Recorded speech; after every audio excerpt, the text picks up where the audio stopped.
Assalamualaikum warahmatullahi wabarakatuh, teman-teman semuanya. Pada pertemuan yang kedua ini masih dalam kajian kitab Fathul Mu'in bi syarhi Qurratul Aini bi Muhammadiddin. Kita akan mencoba mengkaji tentang hal-hal yang dapat membatalkan puasa. Baik, kita langsung saja. A'udzubillahi minasyaitonirrajim. Bismillahirrahmanirrahim. Lanjutan dari pembahasan sebelumnya. Wa yuftiru 'amidun 'alimun mukhtarun bijima'in wastimna'in la bidhammin biha'il wastiqa'atin la biqal'in khamah wa bidukhuli 'ainin jawfan la biraiqin tahirin sarfin min ma'dani. Nah, baik, sampai di situ dulu. Wa yuftiru 'amidun 'alim, dan batallah puasa. Wa yuftiru artinya dan batallah puasa. Puasa siapa yang batal? Amidun, orang yang menyengaja. Kemudian orang yang menyengaja ini dia alim, mengetahui bahwa perkara tersebut dapat membatalkan puasa. Sengaja melakukan hal yang dapat membatalkan puasa. Kemudian dia juga mengetahui bahwa perkara tersebut dapat membatalkan puasa. Mukhtar. Nah, mukhtar ini artinya dia bukan terpaksa melakukannya sendiri. Dengan sebab apa? Dengan sebab apa batal puasanya? Dengan sebab jima', dengan sebab bersetubuh. Nah, pada kasus bersetubuh artinya persetubuhan yang dilakukan oleh orang yang sengaja melakukannya.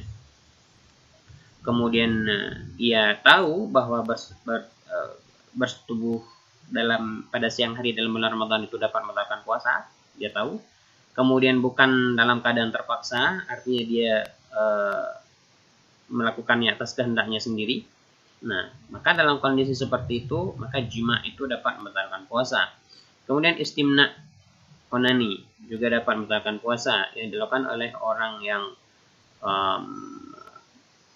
amid, artinya sengaja melakukan istimna', kemudian dia tahu bahwa istimna' itu dapat membatalkan puasa.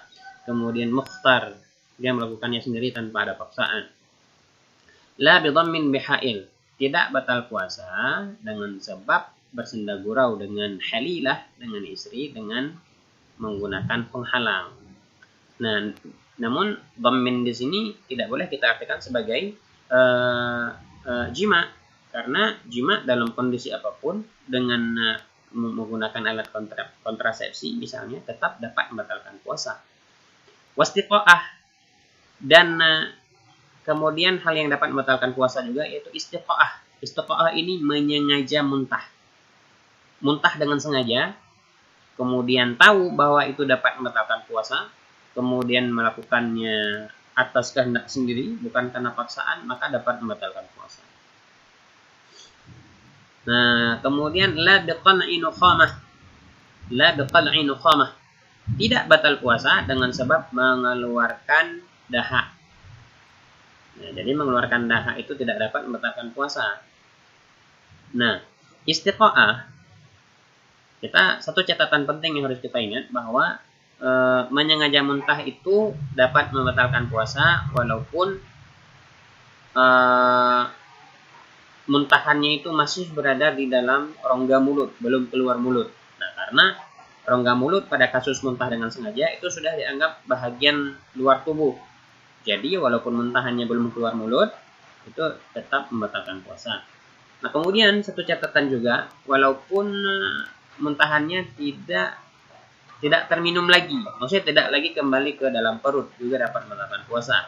Nah, artinya menyengaja muntah itu dengan sebab sengajanya, maka dapat membatalkan puasa.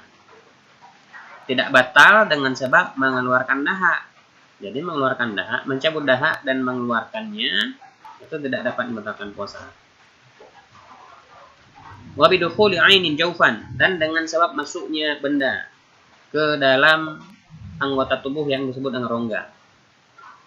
Masuknya benda jawfan ke dalam rongga. Rongga di sini ada 5, rongga mulut melewati kerongkongan, rongga hidung sampai batasan yang jika kita menghirup air itu sakit. Kemudian rongga telinga itu kadar yang dianggap batal puasa apabila masuknya sampai pada batasan yang melewati jari kelingking.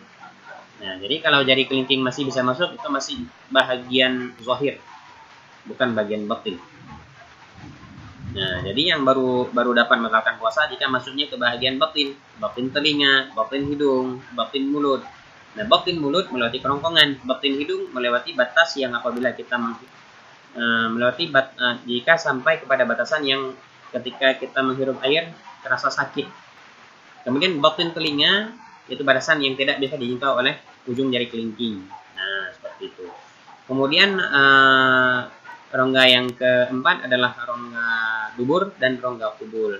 Nah, masuknya benda ke dalam 5 rongga tersebut dapat membatalkan puasa. Kemudian wala biraikin tahirin sarfin min ma'danih. Tidak dapat membatalkan puasa dengan sebab menelan air liur yang suci. Nah, air liur yang suci, makna suci berarti tidak bercampur dengan benda yang najis. Kemudian sarfin maknanya khalis, murni, tidak bercampur dengan makanan dan lain sebagainya. Min ma'danihi, yang air liur tersebut keluarnya dari tempatnya. Dari tempatnya air liur itu adalah rongga mulut seluruhnya. Jadi artinya menelan air liur yang tidak bercampur dengan najis dan tidak bercampur dengan makanan itu tidak membatalkan puasa.